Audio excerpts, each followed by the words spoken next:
नमस्कार, आप देख रहे हैं संभाग पोस्ट और आइए एक नजर डालते हैं इस वक्त की कुछ खास खबरों पर।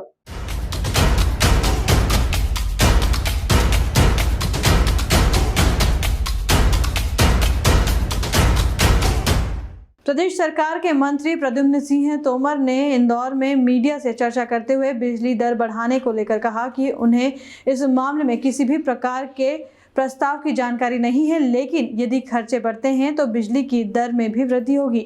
यहाँ उन्होंने यह भी कहा कि हम कोशिश कर रहे हैं कि खर्चे कम हो, जिससे आम जन को सस्ती बिजली उपलब्ध हो सके। मध्य प्रदेश पहला राज्य है जो कि सब्सिडी की राशि किसानों के खाते में डालने का प्रयोग कर रहा है। यदि यह प्रयोग सफल रहता है तो उसे पूरे प्रदेश में विस्तार किया जाएगा। ये कहना है शिवराज सरकार के मंत्री प्रद्युम्न सिंह तोमर का। तोमर इंदौर में मीडिया से चर्चा कर रहे थे। उन्होंने बिजली की दर को लेकर स्थिति स्पष्ट करते हुए कहा कि हम दिल्ली से सस्ती बिजली मध्य प्रदेश में दे रहे हैं। आयकर दाता को हमने योजना से बाहर निकाला है। आप पूरा देखिए कि दिल्ली में कोई किसान है क्या? हम यहाँ किसान को जो बिजली देते हैं वो 92 पैसा हम देते हैं, सरकार देती है। 8 पैसा किसान से मिलता है। 14,500 हजार करोड़ की सब्सिडी हम दे रहे हैं। दिल्ली में ये पार्ट 14,000 हटा दीजिए। अगर मध्य प्रदेश में भी अगर यही हम 14,000 करोड़ रुपए आमजन को सब्सिडी दे दें,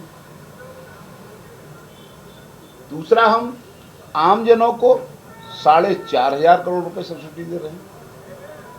92 लाख उपभोक्ता को 100 यूनिट बिजली 100 रुपए में दे रहे हैं।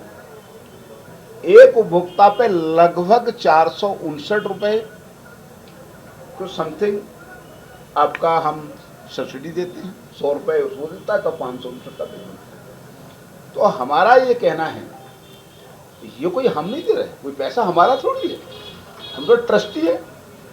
कई करों के रूप में जो आम जन का खून पसीने की कमाने का पैसा आता है, उस पैसे का सदुपयोग सही जगह पर हो जाए, ये करने की व्यवस्था सरकार की।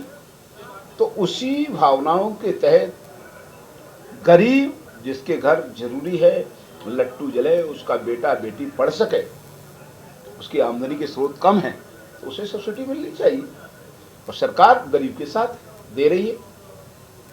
पर वो जो लोग इनकम टैक्स पेयी हैं, चाहे वो राजनेता हो, चाहे वो अधिकारी हो, चाहे वो उद्योगपति हो, चाहे डॉक्टर हो, जब उसे सब्सिडी की जरूरत नहीं है तो फिर उसे सब्सिडी खुद भी लोग नहीं चाहते। कुछ लोगों ने तो मुझसे खुद ने कहा हमें जरूरत है। मंत्री तोमर बिजली कंपनी के निजीकरण को लेकर भी बोले और कहा कि जनहित का फैसला है जिसे सर्वसम्मति से लिया जाएगा। उन्होंने इंदौर में खाद्य विभाग के घोटाला उजागर होने पर कहा कि जो कार्रवाई की गई है वह सटीक कार्रवाई है।